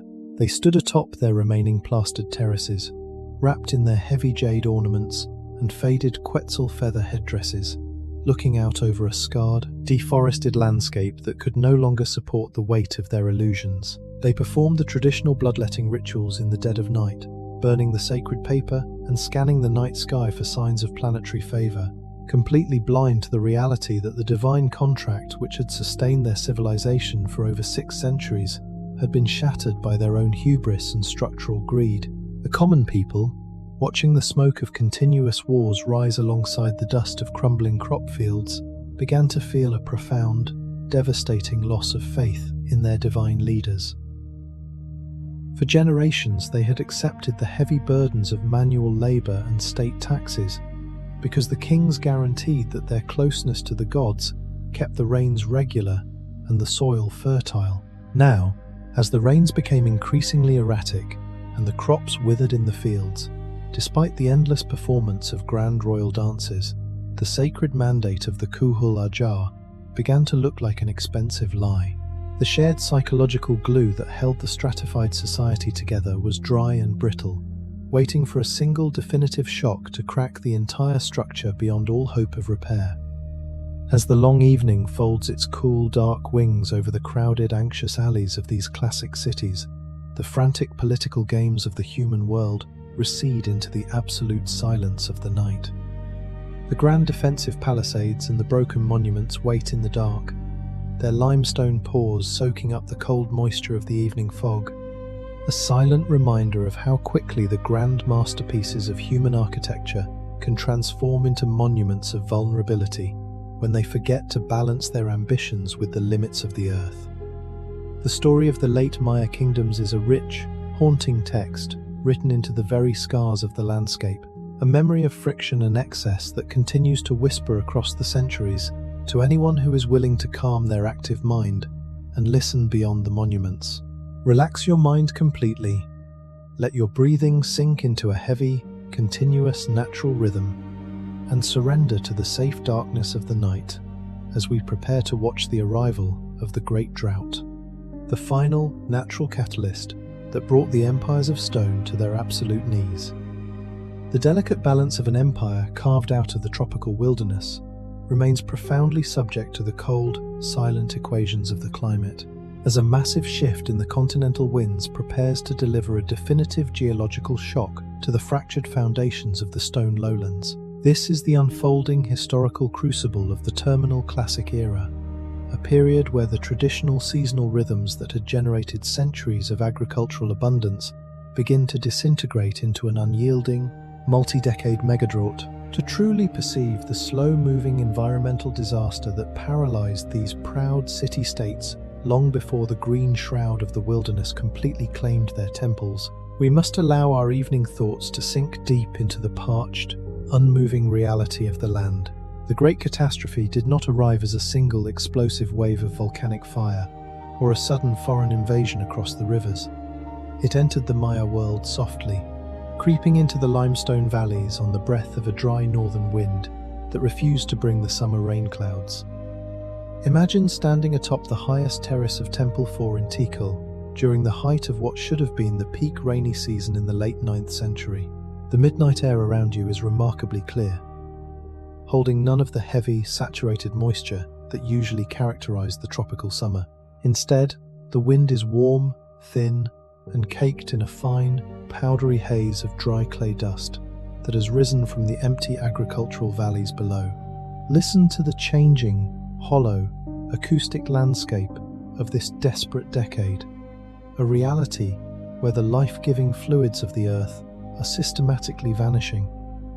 You can hear the dry, raspy rattle of dead maize stalks brushing against each other in the uncultivated fields, the hollow, echoing ring of empty ceramic water jars being moved across the dry plaster floor of the royal courtyards, and the low, continuous chanting of elderly priests huddled around a dry well, their voices hoarse and straining as they offer prayers to a sky that remains completely clear and unyielding. The deep surrounding forest is no longer a vibrant green ocean humming with the noise of life. Its broad leaves have grown brown and brittle, shedding their moisture to create a massive, combustible tinderbox that waits under the silent moon. This severe meteorological crisis was not a localized event, but a grand continental shift driven by the movement of the Intertropical Convergence Zone, a celestial weather engine that failed to move far enough north to deposit its seasonal rains over the Maya lowlands.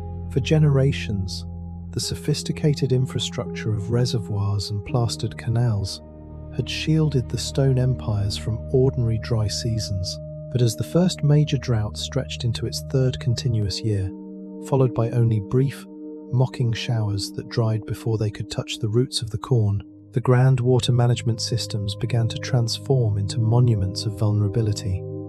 In cities like Tikal, the massive plastered municipal pools that had held millions of gallons of pristine drinking water began to shrink rapidly, their margins retreating from the stone steps to reveal wide floors of dark, sun-baked mud caked with stagnant green algae. Look closely at the surface of the remaining water in these central reservoirs, and you can see a thick, iridescent sheen of elemental pollution. Scientists analyzing the sediments centuries later, would find toxic concentrations of mercury and phosphate, a mechanical byproduct of the heavy cinnabar paint that washed down from the royal pyramids every time a brief storm hit the core. The very architectural splendor that the kings had constructed to celebrate their eternal connection to the gods was now poisoning the survival reserves of their people, turning the heart of the metropolis into a stagnant trap of disease and thirst.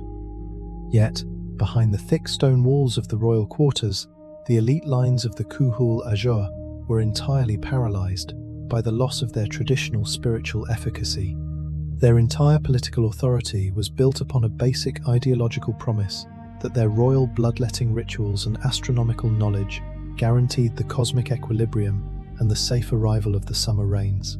Now, as the calendar ticked precisely into the traditional dates of the solstice and equinox, and the kings performed their frantic dances atop the red pyramids, the sky remained mockingly blue, completely indifferent to the agonizing devotion of the state. Imagine a senior royal prince standing within the inner chamber of an observatory palace during a cool, breezy dawn. His skin is pale, his fingers trembling slightly as he holds a long piece of bark fiber paper covered in old hieroglyphic calculations. He checks the positions of Venus and the track of the sun across his measuring markers over and over again, finding that the mathematics of the sky are perfectly correct.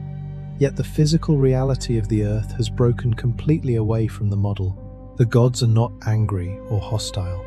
They have simply vanished behind a wall of total silence, leaving the royal lineage to govern an empty, drying shell of a kingdom.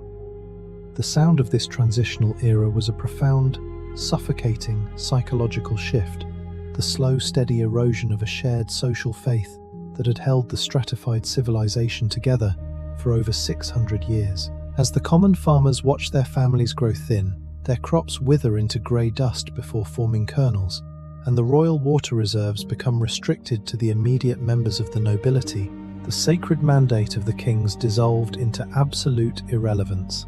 The complex agricultural terraces that wound around the limestone hillsides could no longer help, because there was simply no moisture for the stone walls to trap. The raised fields in the interior swamps dried completely, their deep canals transforming into cracked clay roads where weeds grew instead of water lilies. This systemic failure of food and water security triggered a devastating domino effect throughout the entire network of city-states. Starving populations from the outlying rural districts began to stream toward the fortified centers of the secondary cities, looking for water and safety, only to find that the local municipal systems were already exhausted under the pressure of the native inhabitants. The result was a catastrophic surge in competitive violence, as individual kingdoms launched desperate, uncontrolled military campaigns against their immediate neighbors to plunder their remaining food stores and control the few natural springs that still flowed from the mountain ridges. Examine the archaeological layers from this terminal period, and you will find an unvarnished record of total social panic. Royal inscriptions stop abruptly, mid-sentence. Beautiful palace buildings are left entirely unfinished, with their raw limestone blocks still sitting in the public plazas, and common households show clear signs of rapid, chaotic abandonment.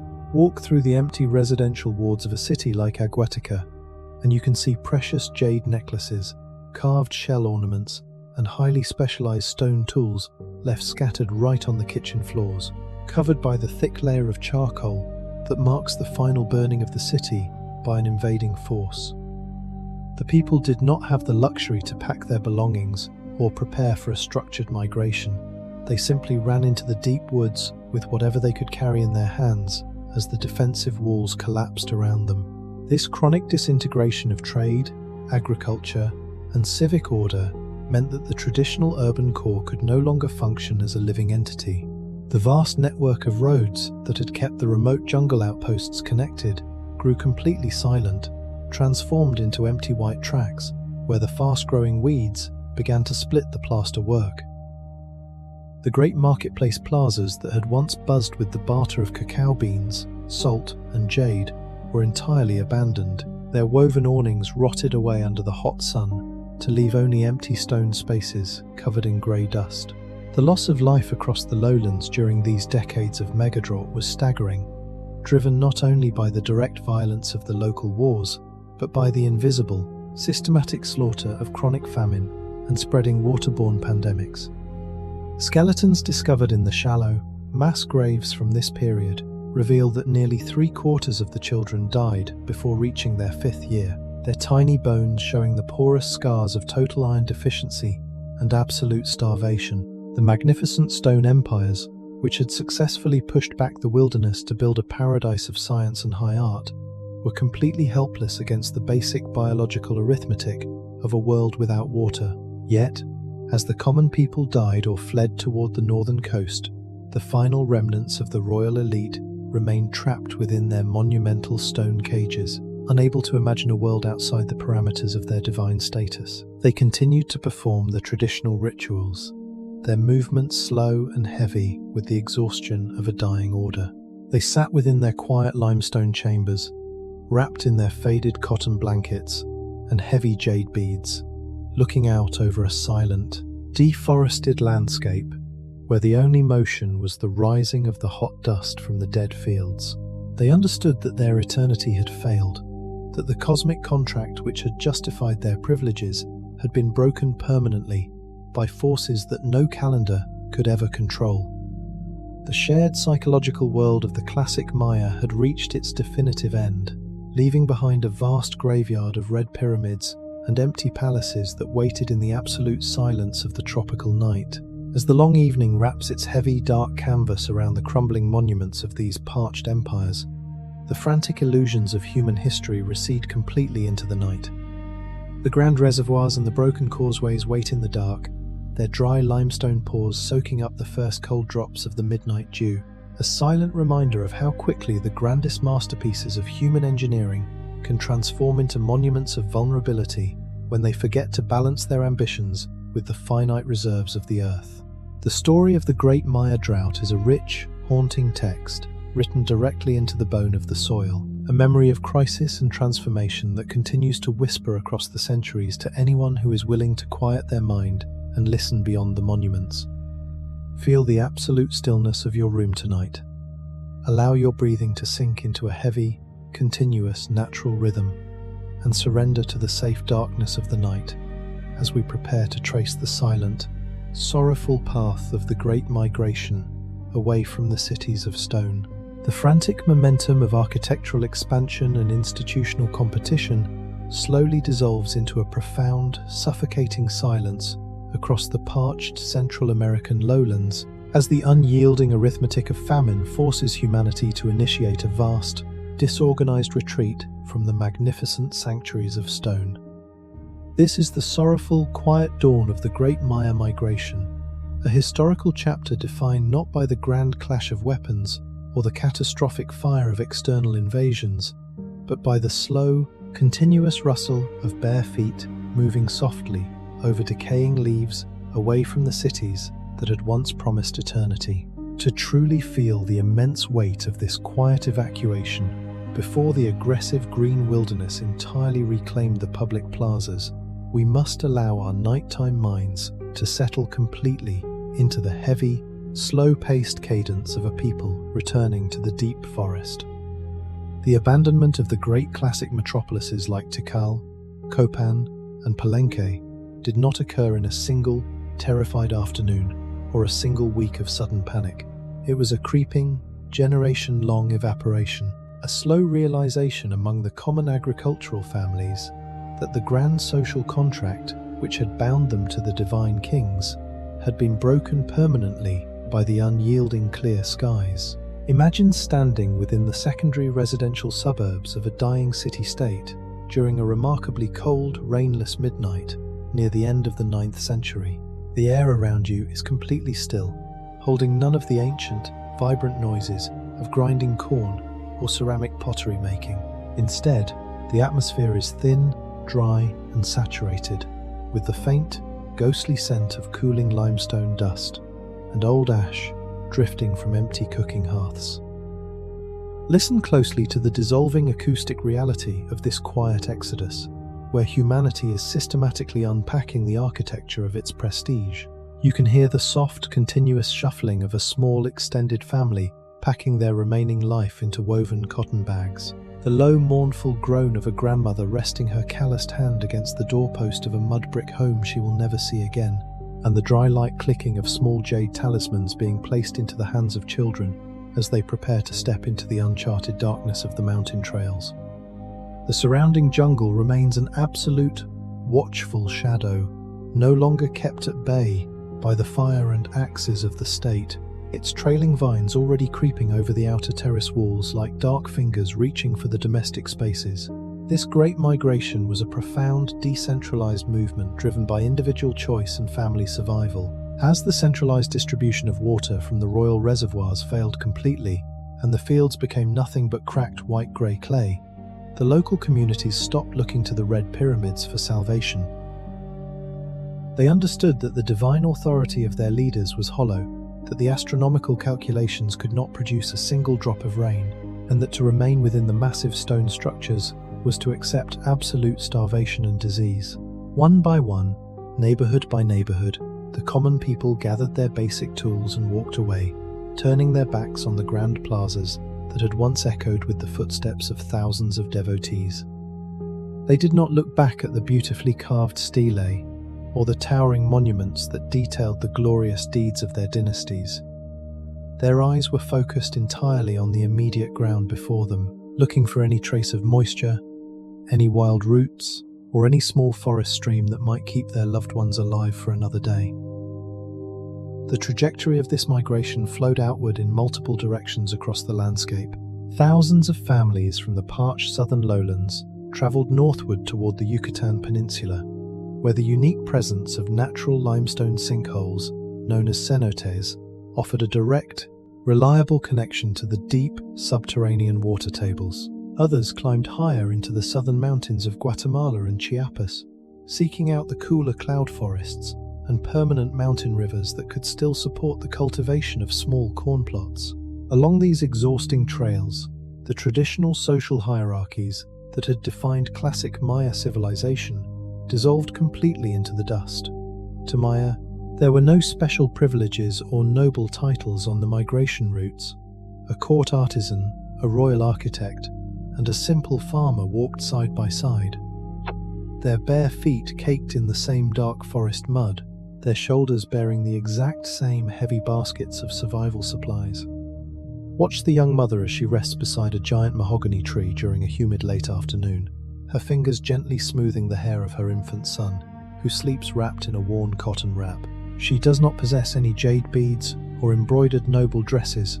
Her only wealth consists of a single small clay pot containing a handful of seed corn harvested from her failed garden and a small obsidian knife her father used to clear the fields.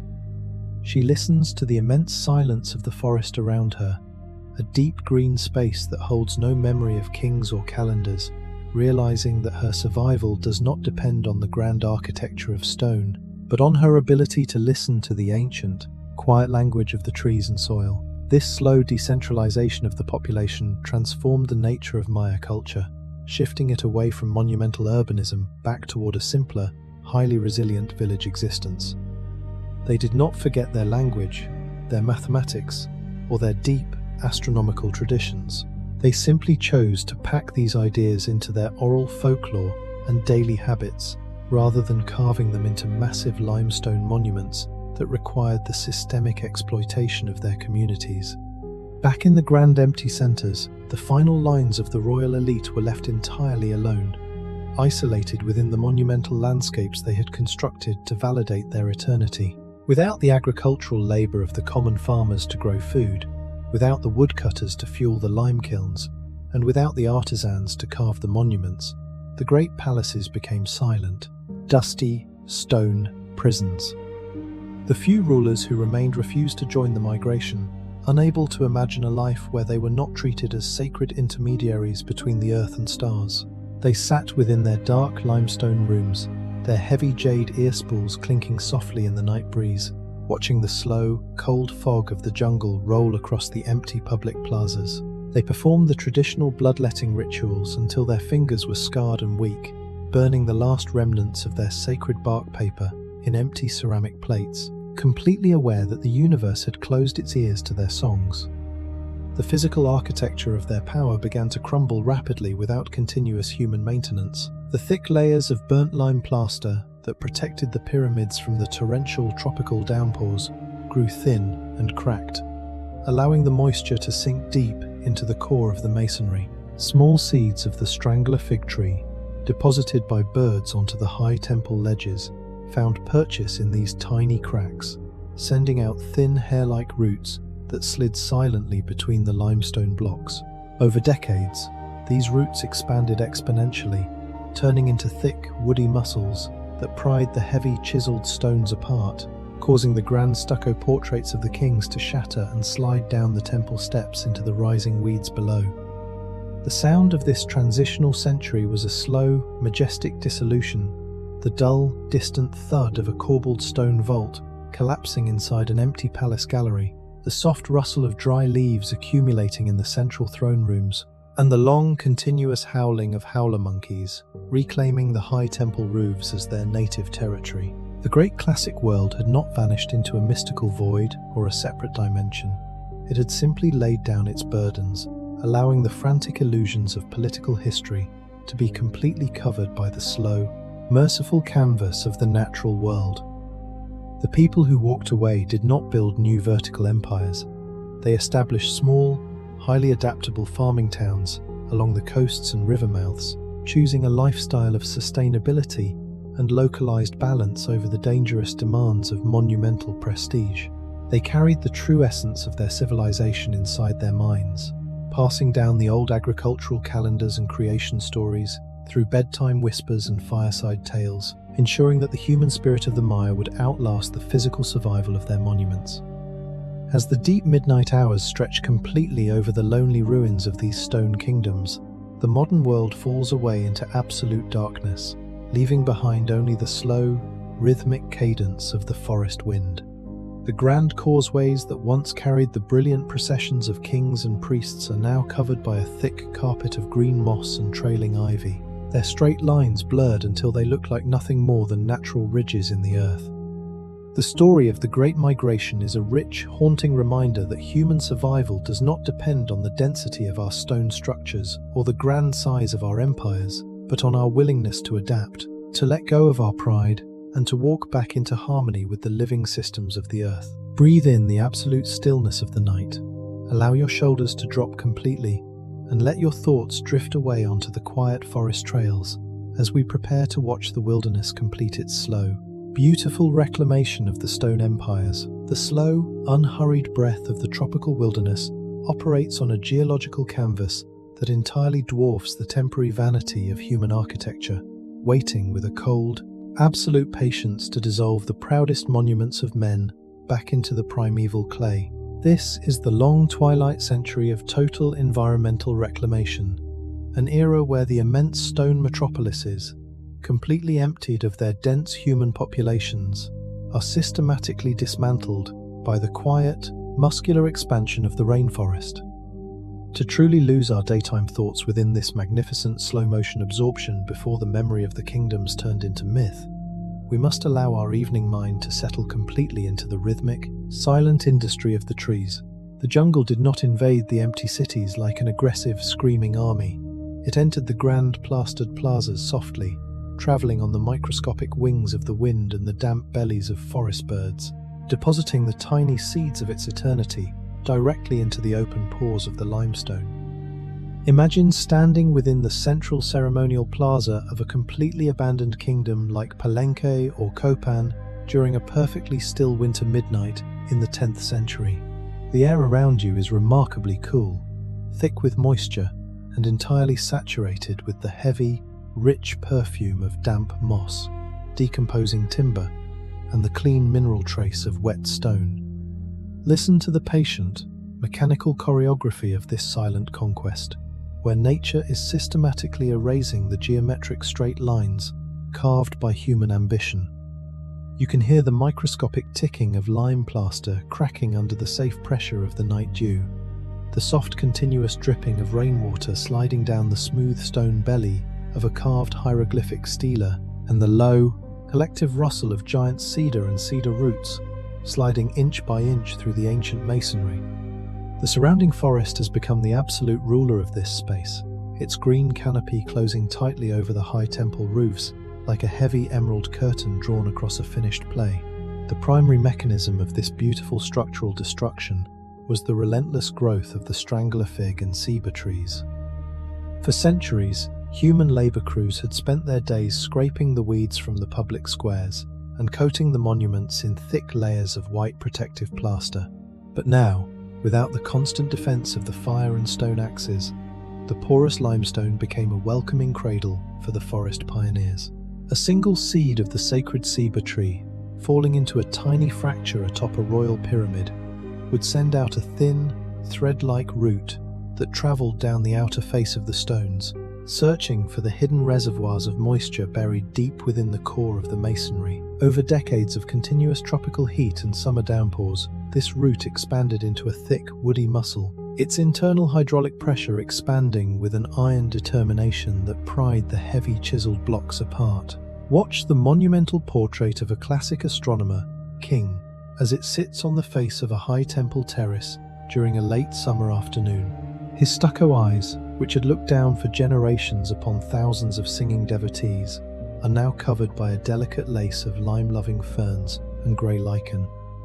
A thick root of a fig tree wraps tightly around his stone vungmin, sliding silently into his parted stone lips and expanding until the entire royal face fractures cleanly along its ancient chiseled lines, sending the pieces of his legacy sliding softly into the accumulation of organic soil below.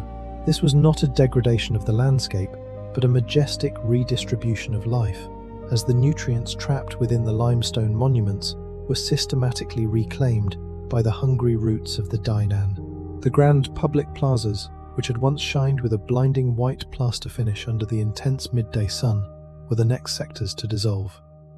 Without regular maintenance, the heavy tropical rainstorms washed layers of dark volcanic dust and decaying leaves from the high temples down into the stone squares, creating a thin, fertile floor of jungle topsoil directly over the plastered causeways.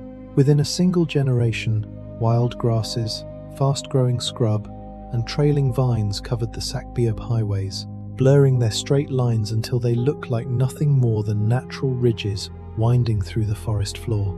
The immense municipal reservoirs, which had once sustained hundreds of thousands of urban inhabitants during the winter droughts, transformed into quiet, isolated forest bogs.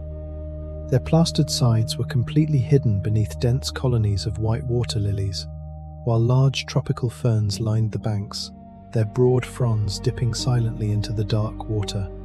Listen to the acoustic tranquility of these abandoned engineering works. The soft, intermittent splash of a green tree frog jumping from a carved stone ledge into the clear water, the light, dry rustle of dragonflies dancing over the reeds, and the deep, continuous hum of cicadas echoing through the humid afternoon air. The human history of the state, with its expensive wars, its complicated calendars, and its bombastic royal inscriptions, was entirely quieted, replaced by the eternal, self-sustaining logic of an undisturbed ecosystem. This deep architectural burial preserved the true essence of the Maya world, far better than any continuous human habitation could have ever achieved.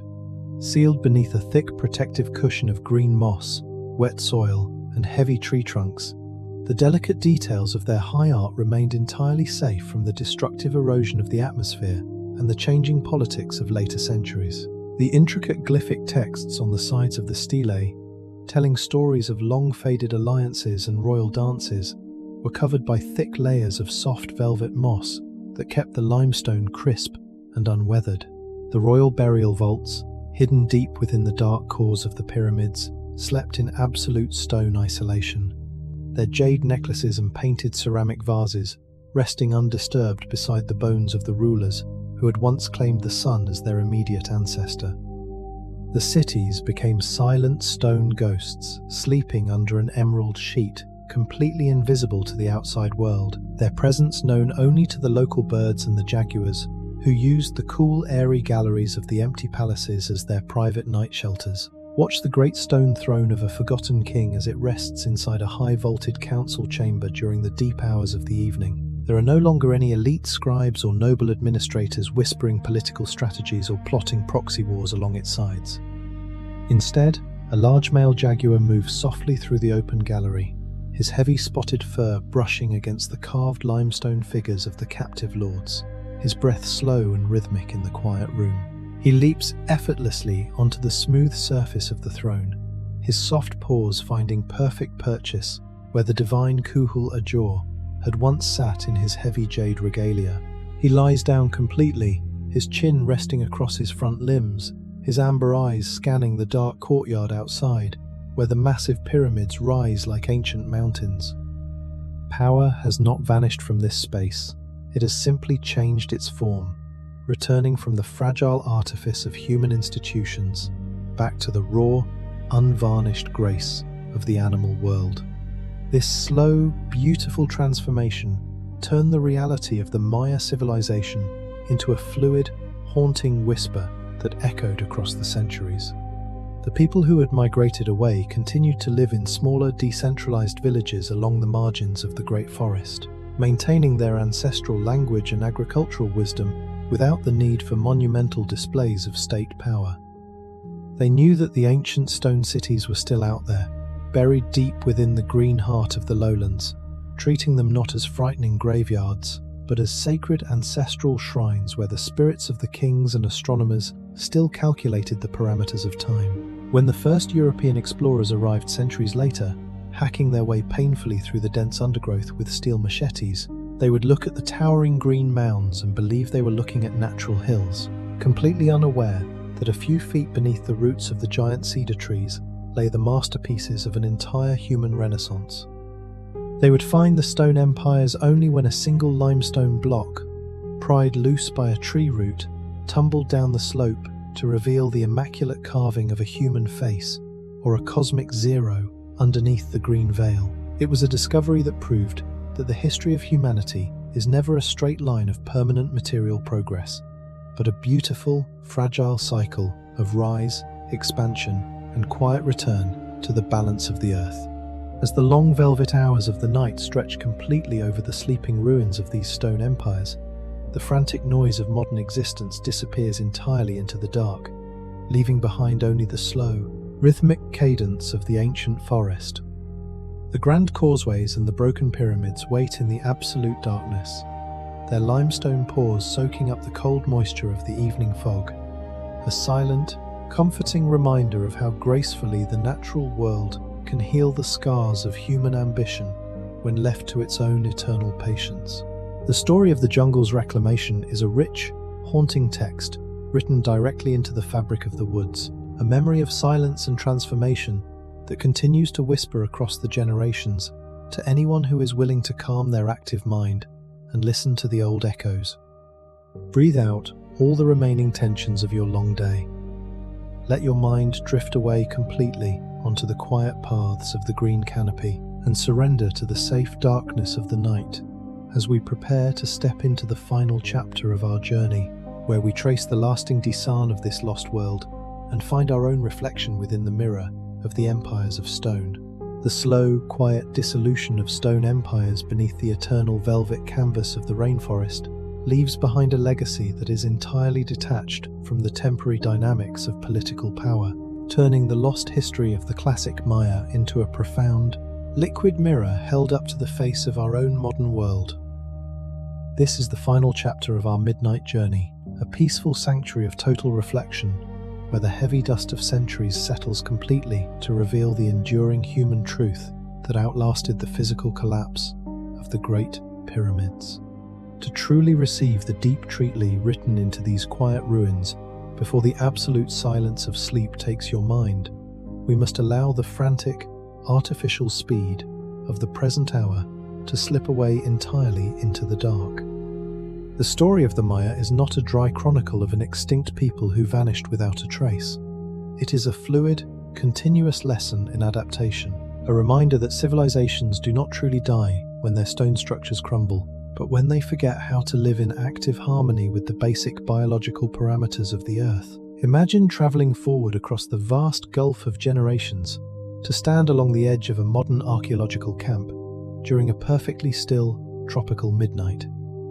The air around you is cool, heavy, and saturated with the clean, crisp fragrance of morning dew clinging to the broad leaves of the jungle canopy, mixing softly with the distant, familiar aroma of fresh black coffee brewing over a small camp stove. Listen closely to the modern acoustic landscape that has emerged within the shadow of the old world, a physical reality where science and memory are slowly reconstructing the fingerprints of the past.